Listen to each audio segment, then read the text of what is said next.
po ako sa wood carving nung bumisita po kami sa Paete, Laguna. Namangha po ako sa galing nila magdisenyo mula sa simpleng kahoy. Nakakagawa po sila ng rebulto at kalamuti.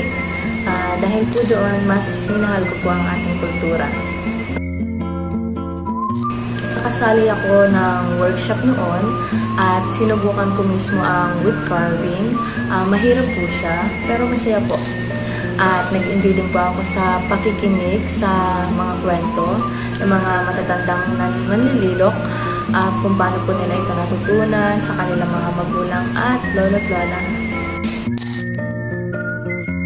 Isa sa problema ay maraming kabataan ngayon ang hindi interesado sa mga tradisyonal na sining at tinutulungan ko sila sa simpleng paraan tulad ng pag-share ng kaalaman online at paghihikayat ng mga kaibigan na suportahan ng mga local artists.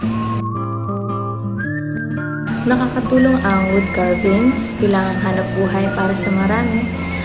Napapanatili din ito ang ating mga tradisyon at bukod pa dyan, nakakadagdag din ito ng ganda sa ating mga bahay at simbahan. Paalala din ito ng ating pagkakakilanlan bilang Pilipino.